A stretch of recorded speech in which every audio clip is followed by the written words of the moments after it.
Shalom. Shalom. Habari za uzima? Nzuri.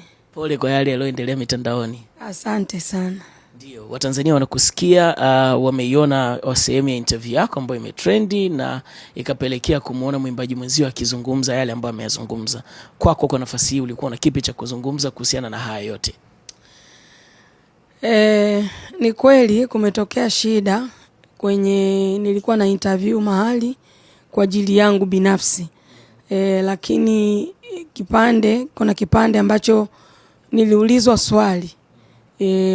swali kwamba kwa nini kulikuwa na mvutano fulani pale madhabahuni na kulitokea shida, nini ambacho kilisababisha mkavutana pale.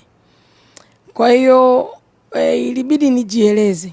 Nikajieleza ili kujieleza tu kawaida ili watu waone kwamba shida ilianzia wapi. Yani shida haikuanzia pale. Sikuwa na nia mbaya, lakini nilikuwa tu najaribu kuelewesha.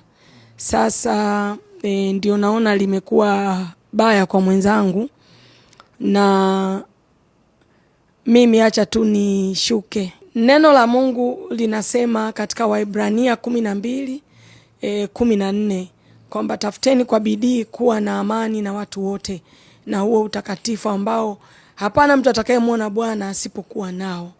Kwa hiyo amani ni ya kutafuta, na mimi nimeona tu kwamba kazi ya shetani ni kugombanisha watu, kuchonganisha watu. Ni kweli tukio lilitokea,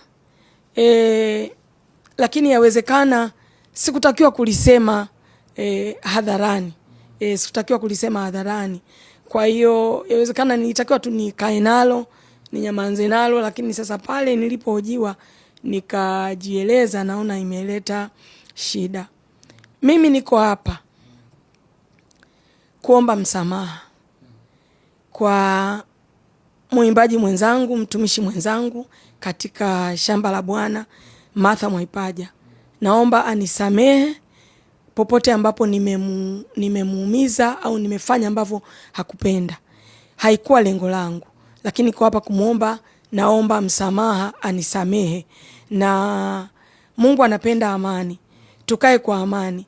Ilipotokea mvutano, mimi nilikuwa nimeshasamehe, na ndio maana hata niliongea kama stories zilizopita, kwamba hakuna kitu kipya. Yani hakuna ugomvi mpya, hakuna kitu kipya. Niliongea kama story iliyopita. Basi, lakini kwa kuwa halikuwa jema machoni pake, mimi nashuka, naomba msamaha, Martha anisamehe. Lakini pia naomba msamaha kwa jamii na watu wa Mungu kwa ujumla, popote ambapo mimi nimewakwaza au hawakupenda, naomba wanisamehe.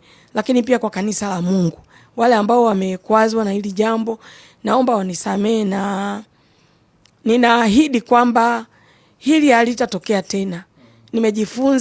Kuna vitu nimejifunza pia kupitia hili. Kwa hiyo naomba msamaha kwa jamii na watu wote, na amani ya Mungu iendelee, amani ya Mungu itawale, tusameheane na tuendelee mbele, na jina la Bwana litukuzwe.